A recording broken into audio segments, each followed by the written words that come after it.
Morning, sir. Kok ke situ? Good morning, sir.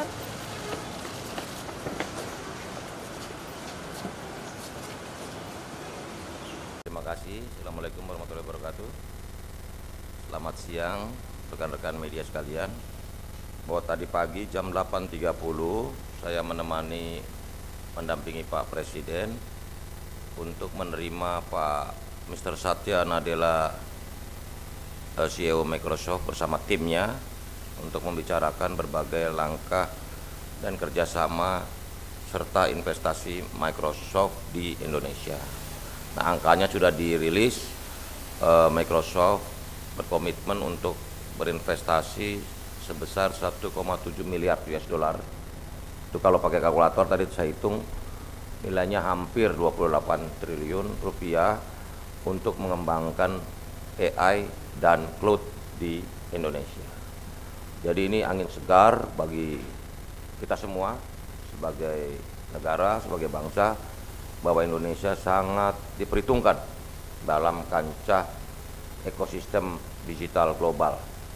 Tadi juga Pak Presiden sampaikan Indonesia siap membantu manakala ada hal-hal yang perlu disupport oleh pemerintah terhadap rencana investasi Microsoft di Indonesia. Terutama seperti yang disampaikan Pak Presiden mengusulkan untuk ada pusat research khusus AI di Indonesia. Saya pikir itu dulu dari saya, nanti kita dialog ya. Terima kasih. Assalamualaikum warahmatullahi wabarakatuh. Baik. Pertanyaan? Baik, untuk teman-teman, silakan yang ingin bertanya, monggo silakan. Malu bertanya sesat di jalan. Silakan. Oh. Silakan. Tanya dulu, enggak? Terima kasih Pak Budi atas waktunya. Pak Budi, mungkin saya mau tanya, jadi 28 triliun itu untuk apa saja dan lokasinya, misal ada pusat riset itu sejauh ini yang sudah diusulkan di mana saja? Jadi komitmen investasi yang sudah disebutkan oleh CEO Microsoft itu untuk membangun AI dan cloud Microsoft, terutama Microsoft itu kan sedang mengembangkan Odyssey ya. Itu juga menjadi bagian dari rencana pengembangan Microsoft di Indonesia. Nah, soal tempat tadi sudah disampaikan, Pak Presiden juga sudah, dan Pak Luhut sudah menyampaikan silakan mau di Bali atau di IKN, karena IKN ini penting. Terutama juga Pak Presiden meminta kepada Microsoft untuk membantu smart city di IKN gitu ya. Pak, untuk angka tadi 28 triliun tadi itu dalam angka 4 tahun atau gimana, dalam Pak? 4 tahun. Terus keuntungan atau benefit-benefit apa yang diberikan pemerintah Indonesia kepada Microsoft agar mereka bisa akhirnya masuk gitu, Pak? Gini, keuntungan Indonesia adalah Indonesia menjadi bagian dari ekosistem digital global. Apalagi AI ini menjadi sesuatu yang sangat penting di masa-masa depan. Tadi juga Mr. Satya Nadella menyampaikan ke Pak Presiden bahwa AI ini juga bisa membantu sektor pertanian, perikanan gitu. Karena dengan AI ini sumber daya manusia, sumber daya alam kita ini bisa kita gunakan dengan lebih produktif dan maksimal. Jadi perubahan yang terjadi di dunia ini memang menyangkut seluruh aspek kehidupan di dunia.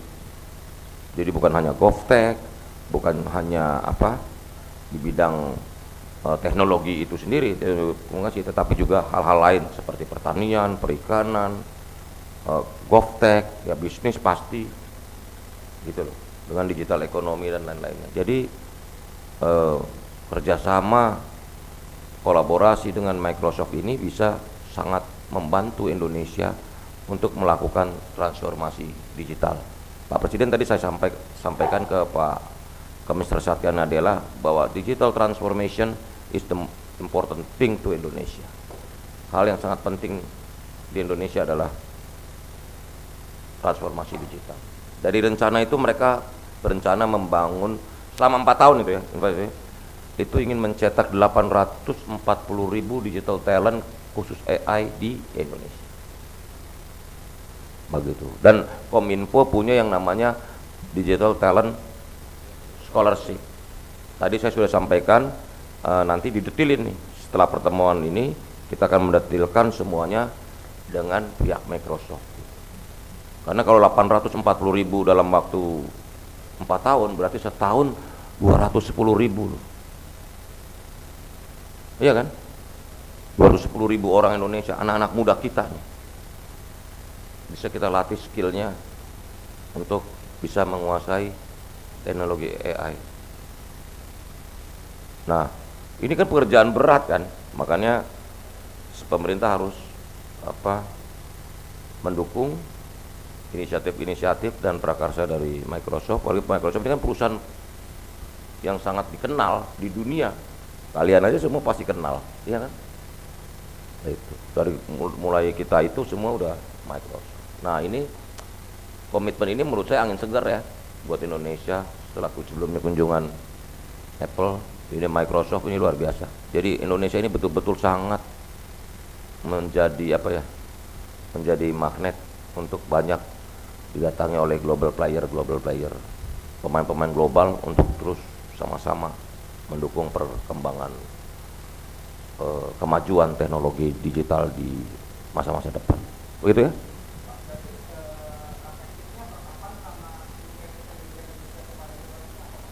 Begini, tadi Pak Presiden juga sampaikan apa yang diberikan insentif oleh negara lain, kita paling enggak peer to peer sebanding.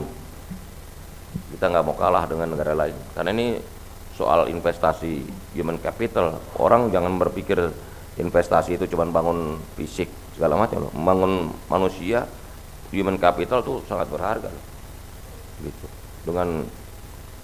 Dengan pengetahuan, penguasaan terhadap teknologi, ini kan bisa menjadi modal bangsa kita untuk bersaing di masa-masa depan. Begitu? Ya misalnya negara lain nawarin apa, kita Indonesia compare. Pokoknya apple to apple. Negara lain bisa kasih, kita usahakan kita bisa. Begitu, kecuali tax holiday ya. Oh enggak, udah jangan ngomongin tax holiday, itu ntar urusan Menkyu aja. Ya. Ya, Pak, Reza dari Investor Trust. Izin bertanya Pak, ini bedanya dengan yang nanti bakal dikembangin Indosat sama Nvidia di Solo Technopark ini apa ya? Terus juga kan Microsoft ini 2020 pernah mengungkapkan rencana investasi untuk data center ya sekitar 14 triliun ya kalau nggak salah ya nilainya. Nah, apa ini juga termasuk di dalam investasi yang besar ini atau mungkin beda lagi Pak? Gini. Satu, saya jawab pertanyaan kamu dulu soal dengan Nvidia. Nvidia ini kan perusahaan chip. Jadi waktu Nvidia menyatakan ingin berinvestasi 200 juta dolar di Indonesia itu dalam bentuk infrastruktur dan pengembangan sumber daya manusia. Jadi infrastrukturnya juga, pengembangan sumber daya manusia juga. Karena Nvidia ini perusahaan chip nih, semikonduktor. Kalau Microsoft kan software company.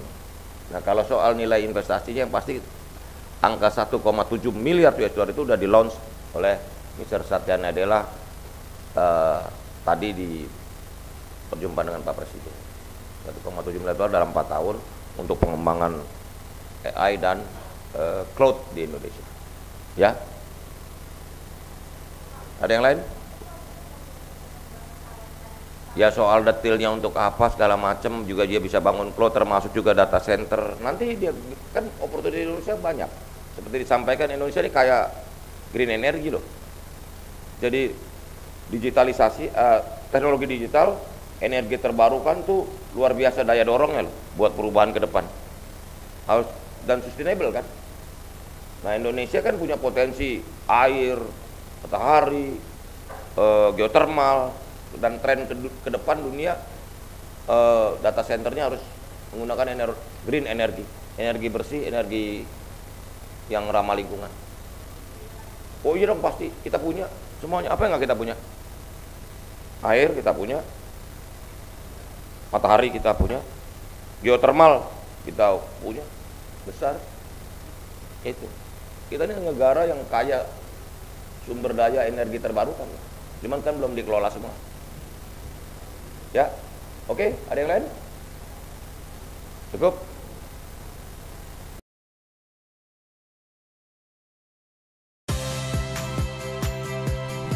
Saya Audrey Chandra. Saksikan program-program Kompas TV melalui siaran digital, pay TV, dan media streaming lainnya. Kompas TV, independen, terpercaya,